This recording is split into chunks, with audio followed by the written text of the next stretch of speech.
Hey guys, let's discuss new problem from array, which is count the number of inversion. So count the number of inversion is something like this. You need to find two indices ij, where a of I, where I is less than j, but a of I is greater than a of j. Okay, so for example, this 5 and 3. 5 is I, j, and j is pointing to this 3. So 5 is greater than 3, but I is less than j. So you need to find this kind of pairs, how many pairs are there. Okay, so we will use merge sort for this. And the code is very simple. This is exactly what merge sort is written here. Only one line change, and that change is, let me tell you, this one. Okay, here, so you know, when we merge in merge sort, we have one step when we merge sorted arrays, right? That time we check that if left is array of a of left is less than equal to a of right, but our condition is inverse, right? So that's why we will go to else part here, and then we will write that condition here. Now how it is working, let's try them. Okay, so let me clear this. Now let's apply merge sort on this. Okay, dry run it. So 5 3 2 4 1, this one will be mid. Okay, so this one will break into 5 3 2, and this one will be 4 and 1. Then this one would be 5 3 and 2, and this one will be 4 and 1.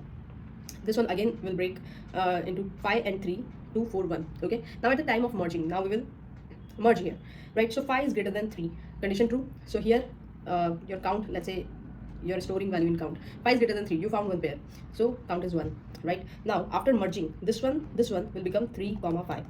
Okay, because it will, you will sort it, right? And then now check with this 3 5 and 2. Okay, 3 is greater than 2 and 5 is greater than 2. Now tell me one thing here, if 3 is greater than 2 and if this array is sorted, then all the element right to this array will be greater than this number only, right? So it means that 1 2, you can add 2 here. Okay, now 4 and 1, 4 is greater than 1, so plus 1. This one will become 1 comma 4 after sorting. Okay, now you have and this 3,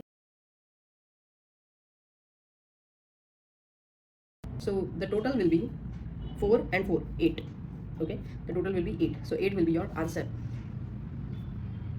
Now how you find this mid minus left plus 1? See, why mid minus left plus 1? Let's see. Let's say this is your array 2 3 5. Okay, and you're talking about this one. This is left and this is mid. Okay, 5 is pointing to mid, 2 is pointing to left. So if I know that 2 is greater than 1, it means all the element till right is greater than that element, because this array is sorted. So how I will find mid minus left plus 1 index. Okay, so if mid is pointing to 2, left is pointing to 0, and plus 1, so 3. So this is the number of elements I have here, which is greater than 1. Okay, so this and count equal to count plus, and you're returning this count from merge method. And because you're returning this count from merge method, it will come to merge sort also. Here also means here, here, and here. Okay, so that's it.